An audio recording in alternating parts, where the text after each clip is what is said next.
Marcia sits in seat 15C, watching fluffy clouds drift past the window. The captain approaches, a smile playing on his lips that she can't quite decipher. Captain, ma'am, I need to speak with you. He holds out a gold envelope, his hands trembling slightly. Marcia's heart pounds. Did they find out? Do they know I ran away from my own family?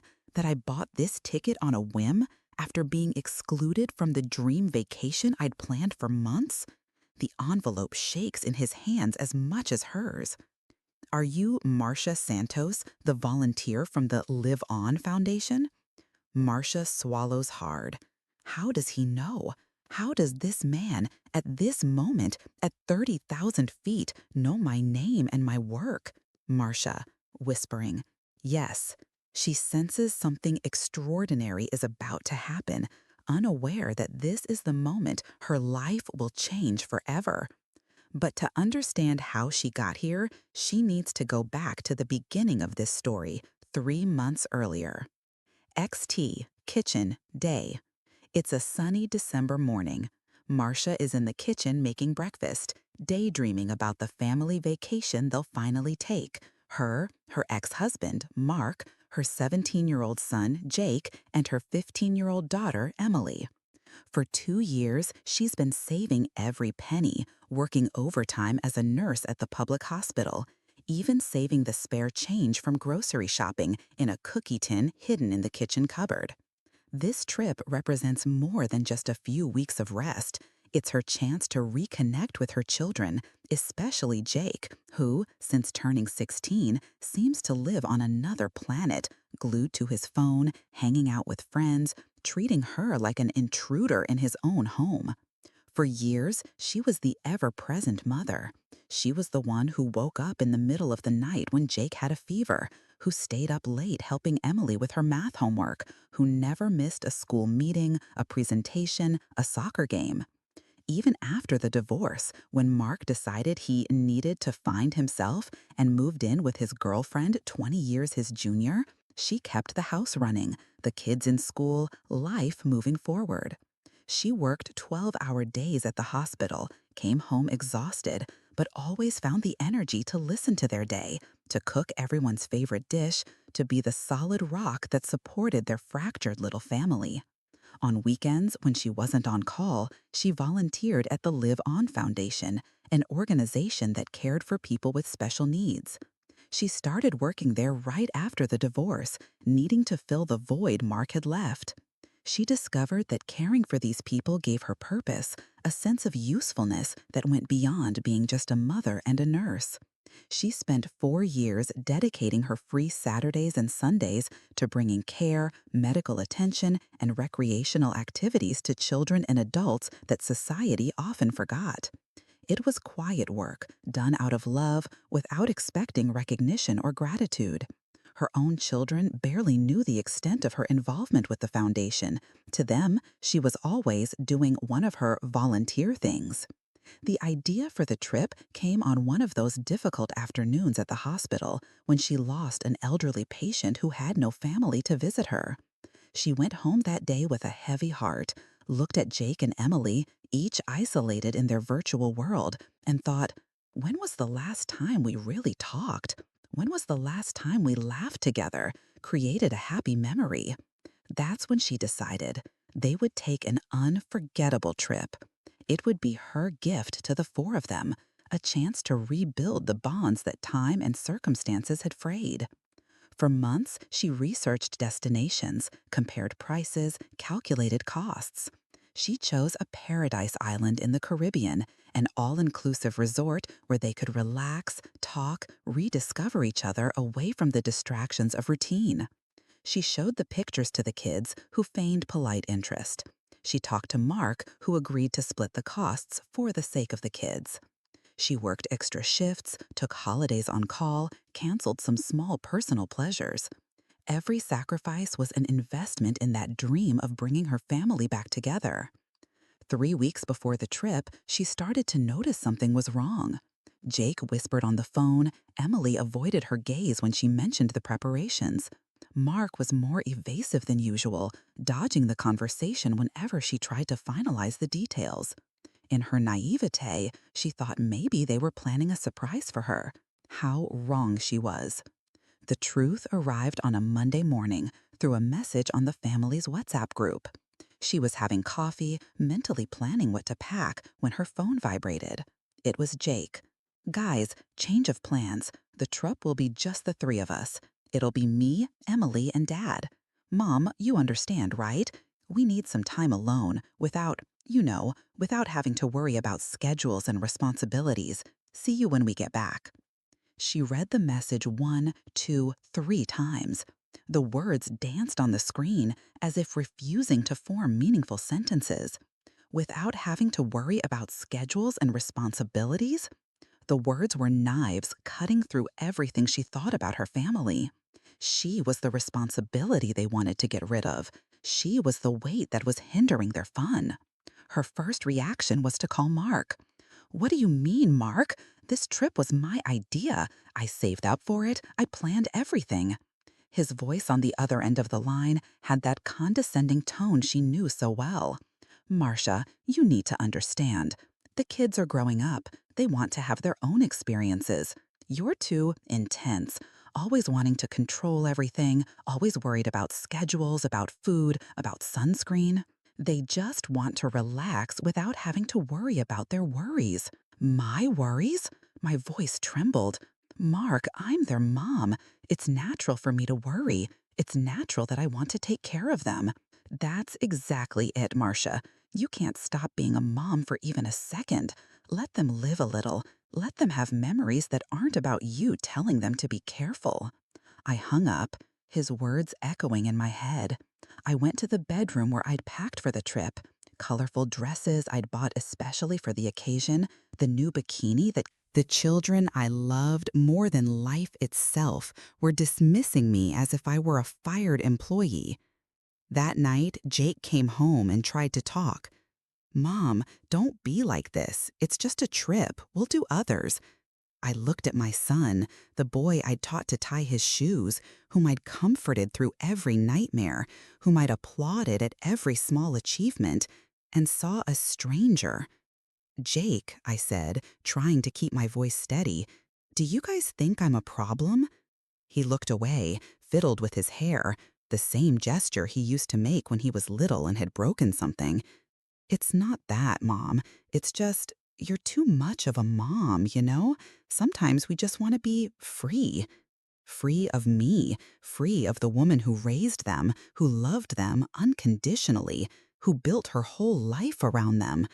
That night, lying in a bed that felt too big and too empty, I made a decision that would change everything.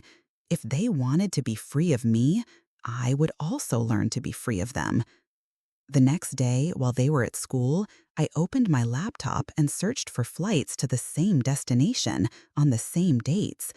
If I couldn't go with my family, I'd go alone. I'd use the money I'd saved to give myself the gift they'd denied me. I chose the 11 o'clock flight, 3 hours after their flight. I wanted to make sure we wouldn't meet at the airport. I bought the cheapest ticket available, economy, window seat. Comfort didn't matter. The statement did. I was proving to myself that I existed beyond the function of mother. If they could have experiences without me, so could I. For the next 2 weeks, I pretended to be normal. I wished them a good trip, helped with the luggage, smiled when they showed excitement about their plans. Inside, I was building an armor of independence I never knew I possessed. I didn't tell anyone about my own trip. It would be my secret, my quiet little rebellion. On the morning of their departure, I woke up early to make breakfast. Mark arrived to pick them up, and for the first time in years, I felt genuinely happy to see him. Not because I missed him, but because I finally understood that he had done me a favor by leaving my life. If we had stayed married, I would never have discovered my own strength. "Bye, Mom," Emily said, giving me a quick hug. "Don't do anything too exciting while we're gone." I laughed, a laugh they interpreted as maternal resignation, but which was actually anticipation. If they only knew how exciting I intended the next few days to be. 3 hours later, I was at the airport with my small suitcase and my big heart. The check-in counter was busy, whole families with enormous luggage, children running around, couples kissing. I was alone, but for the first time in years, I didn't feel lonely. I felt free. Next, the attendant was a young, friendly guy. Destination? St. Martin, I replied, and my voice came out firmer than I expected. He typed some information, frowned. "Ma'am, would you be interested in an upgrade? We have seats available in business class for only $40 extra." $40. It was the money I kept for emergencies, the same money I always refused to use for anything that was just for me. "I'll take it," I said, and it was as if I had crossed an invisible line between the woman I was and the woman I was becoming. At the gate, I sat in a metal chair and looked around. A family with 3 young children argued over who would take which toy. An elderly couple showed photos on their cell phone to other passengers, obviously proud of their grandchildren. A group of girlfriends laughed loudly, planning the adventures they would live together. I was there, a 42-year-old woman, traveling alone for the first time in my life. And suddenly I felt like a teenager about to play a prank. That's when the captain appeared. Tall, with graying hair, impeccable uniform, he walked through the terminal doing a routine check before boarding. "A woman like you, so dedicated to family and others, should be surrounded by people who love her." The question caught me off guard, and for a moment I thought of lying, of inventing a story about needing some time to myself. But there was something about her kindness that made me want to be honest. "My family decided I was too much baggage for the trip we planned together," I said, and the words came out more bitter than I intended. Rose frowned. "Baggage? You?" I then told her the whole story, the exclusion, Mark's words, the feeling of being seen as a burden by my own children. As I spoke, I realized that Rose was listening with genuine attention, without judgment. "You know what I think?" she said when I finished. "I think your family has no idea who you really are. They only see you in the role you play for them, but they forget the amazing woman who exists beyond that role. Today, on this flight, I saw how Commander Roberts spoke of you. I saw how the other first-class passengers became interested when I mentioned your volunteer work. You're not baggage, Marcia. You're valuable." It was at that moment that something broke inside me. All the tears I had held back, all the pain of rejection, all the confusion about my identity, it all came to the surface. I cried there in seat 2A, 10,000 feet in the air, while Rose held my hand and offered me tissues. But these weren't tears of defeat. They were tears of liberation. "You know what I think happened?" Rose said after I calmed down. "I think your family got so used to receiving your love and care that they forgot you're also a person with your own needs and dreams. They took you for granted." Her words made sense in a way that hurt and healed at the same time. We spent the rest of the flight talking about life, dreams, the importance of valuing ourselves. Rose told me about her own divorce, about how she had discovered her strength working in aviation, about how volunteer work had helped her reconnect with herself. "Women like us," she said, "we spend so much time taking care of others that we forget to take care of ourselves. But when we finally remember, we're unstoppable." When the plane landed in St. Martin, I was a different person from the one who had boarded in Sao Paulo. Not physically, I was still the same 42-year-old woman, brown hair with a few gray strands, a body that bore the marks of 2 pregnancies and years of work. But inside, something had fundamentally changed. I had remembered who I was beyond being a mother and an ex-wife. At the hotel, I did something I hadn't done in years. I called the spa and booked a massage. I bought a new dress at the lobby boutique. I dined alone at the restaurant, ordering the most expensive wine on the menu and not feeling the least bit embarrassed to be without company. Other people were dining alone too, executives on business trips, women who were clearly treating themselves to a solo trip, couples who barely talked to each other. I realized I was in good company. On the second day, as I walked along the beach at sunrise, my phone rang. It was a message in the family group chat. "We arrived safely. The hotel is amazing. Mom, you won't believe what you're missing." They attached photos of the room, the pool, the buffet. Instead of the pang of pain I expected, I felt relief. They were having fun, and so was I. For the first time, I didn't feel envy or resentment. I felt genuine happiness for them. I replied with a picture of myself on the beach with the turquoise sea in the background, a real smile on my face. "I'm having a great time too." The reply came quickly from Jake. "Mom, where are you?" Then from Emily. "Mom, where is this place?" And finally from Mark. "Marcia, where the heck are you?" If you've ever felt undervalued by your own family, if you've ever experienced the pain of not being recognized by those you love most, subscribe to the channel to not miss other stories like this of women who discovered their strength when they least expected it. "I'm on vacation," I replied simply, "in the same place you guys went, but discovering a side of myself that you've never known." The messages that followed were a mix of shock, indignation, and, surprisingly, curiosity. Mark was irritated. "How come you came here? That's childish, Marcia." Jake seems confused. "Mom, are you alone? That's dangerous." But Emily, my youngest daughter, sent a private message. "Mom, are you okay? You look different in the picture. Happier." During the following days, while they continued with their plans, I created my own. I took a boat trip where I met a retired French couple who were traveling the world.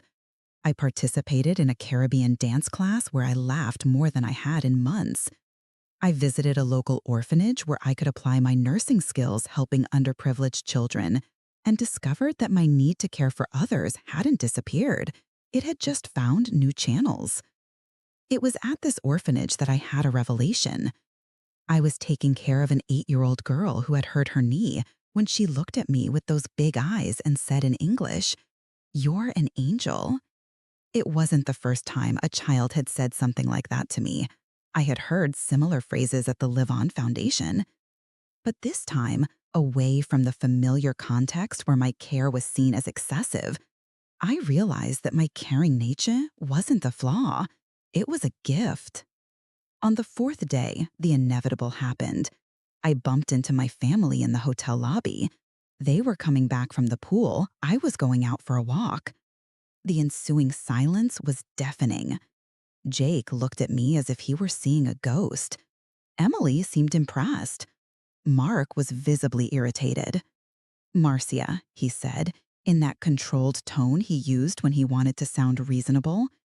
"Sure," I replied, and my voice came out calmer than I expected.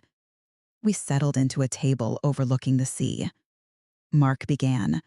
"What is this, Marcia? What game are you playing?" "I'm not playing any games, Mark. I'm doing exactly what you said you wanted. I'm giving you space to have fun without worrying about me." Jake shifted uncomfortably in his chair. "Mom, we didn't mean, it wasn't for you to—" "For me to what, Jake? For me to stay home, sad, waiting for you to come back?" I was a woman who had proven to herself that she could be happy regardless of the circumstances, that she had self-worth, that she deserved respect and love. That night, after Mark left with the children to his house, they would stay there during the week, as always. I sat on the porch with a cup of tea and my phone. I had several unread messages. One was from Anna, Commander Robert's daughter. "Aunt Marcia, Dad told me you met on the plane. He said you're even more special than I already knew. When are you coming back to the foundation?" I smiled. She didn't know, but I was already planning to increase my involvement in volunteer work. Another message was from a colleague at the hospital. Marcia, I heard you were traveling. That's great. You deserve it. When you get back, I have a proposal for you. I'm being offered a promotion to head up our new home healthcare program, I said. A promotion, something I would have scoffed at before, claiming I didn't have the time with the kids. Now I'd seriously consider it. But the message that truly touched me was from Emily, sent after she arrived at her dad's. Mom, thank you for showing me that women can be strong and independent and still loving and caring. You're my role model. Tears streamed down my face, but they were tears of gratitude, not pain. I spent the following days reorganizing my life. I accepted the promotion at the hospital. I increased my hours at the Live On Foundation, taking on an expansion project. I enrolled in a Spanish course I'd always wanted to take. I bought a bike and started cycling through the city parks on Sunday mornings. 3 weeks after the trip, we had our first official family meeting. We chose a neutral restaurant where we could talk without the distractions of home. For 2 hours, we talked about everything: work, studies, dreams, fears, plans for the future. My kids asked me questions they'd never asked before. Mark shared aspects of his life I didn't know. And I talked about my projects, my professional dreams, my vision for the future. Mom, Jake said as we were finishing dessert, I have a confession to make. My heart skipped a beat. When we excluded you from the trip, I thought I was doing the right thing. I thought you'd be upset for a few days and then understand. I never imagined you'd react like this. How so, Jake? That you'd become even more amazing than you already were. Emily laughed. Mom, you've become like a movie heroine, the woman nobody appreciated, and suddenly she shows everyone what she's capable of. I've always been capable, I replied. You guys just never noticed. It's true, Mark said, and I apologize for that, for contributing to you feeling invisible. 6 months after that transformative trip, my life had completely changed. I was coordinating the home healthcare program at the hospital, a job that allowed me to use all my experience and still have more flexible hours. At the foundation, I had implemented a training program for families of special needs children, teaching care techniques and emotional support. My work had become not just a job, but a mission. Personally, I was exploring aspects of myself that had been dormant for years. I learned to dance salsa, started writing a blog about mindful parenting and healthy relationships, and made new friends through the activities I'd begun attending. For the first time since the divorce, I wasn't looking for a new relationship, but I was open to possibilities. I had learned that I didn't need a man to complete me, but that I could choose to have one by my side if I found someone who valued me as I deserved. My children had also changed. Jake, inspired by my story, started volunteering at a nonprofit that taught computer skills to seniors. Emily was writing a school project on inspiring women and had chosen me as one of her interviewees. Mark, surprisingly, was in therapy to better understand his relationship patterns. A year after the trip, I received an unexpected invitation. Commander Robert invited me to Anna's birthday party. She insists Aunt Marcia be there, he said on the phone. Besides, I'd like to introduce you to my wife. She wants to meet the woman who takes such good care of our daughter. The party was at a beautiful house, full of children and adults who clearly loved Anna. When I arrived, Anna ran to hug me. Aunt Marcia, you came. Her eyes sparkled with happiness. During the party, I met her mother, Carmen, an elegant woman who thanked me emotionally for the care I devoted to her daughter. You can't imagine what it means to us to know that Anna has someone like you around, she said. It was at that party that I met Dr. Eduardo, a pediatrician who also worked with special needs children. We talked about work, about life, about the importance of making a difference in the world. He asked me out for coffee the following week, and I accepted. Not because I was desperate for male companionship, but because I had found someone who understood my passion for care, who valued my work, who saw me as a complete and interesting woman. 2 years after that life-changing trip, I was in a position I never imagined possible. I was the regional coordinator of a community health program, a speaker at conferences on special care, and a columnist for a magazine on motherhood and female empowerment. My personal life was also fulfilling. Eduardo and I were seriously dating, my kids had become my friends as well as my children, and I had built a strong network of relationships based on mutual respect. More important than all of that, I had learned to value myself. I no longer needed the approval of others to feel complete. I knew I was a capable, intelligent, loving, and strong woman. I had discovered that I could be a dedicated mother without losing my identity, that I could care for others without annulling myself, that I could be independent without being lonely. One Sunday morning, 2.5 years after that transformative trip, I was in the kitchen making breakfast. Not for a family that took me for granted, but for Eduardo, who had slept over, and for Jake and Emily, who would come for lunch. The difference was that now I cooked because I wanted to, not because I had to. I cooked with love, but also with the certainty that I would be valued and respected. My phone rang. It was a text from Rosa, the flight attendant who had become a dear friend. "Marcia, I read your column in this week's magazine. So proud to have met you on that flight. You became exactly who I knew you were capable of." She attached a photo. It was the same picture she had taken of me on that first flight, looking out the window. But now I saw in that image not just a wounded woman seeking healing, but a courageous woman embarking on a journey of self-discovery. When Jake and Emily arrived for lunch, they brought a surprise. "Mom," Emily said, "we have a proposal for you." I looked at them curiously. "We want to take a trip together, but this time we want you to choose the destination, the hotel, everything. And we want you to be the star of the trip, not just the organizer." Jake added, "We've learned that when you're happy, when you feel valued, the whole family is better. So we want you to feel special all the time, not just when you're taking care of us." I looked at my children, these two young adults who had grown so much in recent years, who had learned to see me as a person beyond just a mother. I felt immense pride, not only in them, but in myself. I had raised two empathetic human beings capable of recognizing their mistakes and valuing the people they love. "I accept the proposal," I said, "but with one condition." "What?" "That this time the trip is truly ours. Not mine, not yours, but ours. That each of us can be exactly who we are, without masks, without rigid roles, without unrealistic expectations." That afternoon, as we planned our next family adventure, I reflected on the journey I had taken.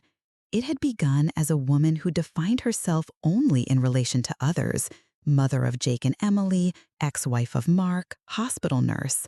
Today, I was Marcia Santos, a multifaceted woman who could be many things at once: a competent professional, a loving but not suffocating mother, an independent companion, a dedicated volunteer, a strong and sensitive woman. The most important lesson I learned is that our identity cannot depend exclusively on how others see or treat us. We need to know our own worth, regardless of external recognition. When I finally understood this, when I stopped seeking validation only in the role of the perfect mother and began to value myself as a whole person, everything changed. My family excluded me from that trip, thinking I was too much baggage. In fact, they gave me the greatest gift possible, the chance to rediscover myself. They forced me to embark on a journey even more important than any physical trip, the journey back to myself. Today, when someone asks me who I am, I no longer answer, "I'm Jake and Emily's mother." I reply, "I'm Marcia Santos, a registered nurse specializing in home care, a coordinator of social programs, a volunteer at the Live On Foundation, a columnist, mother of two amazing young adults, partner to a wonderful man, and a woman who has learned that she deserves to be happy."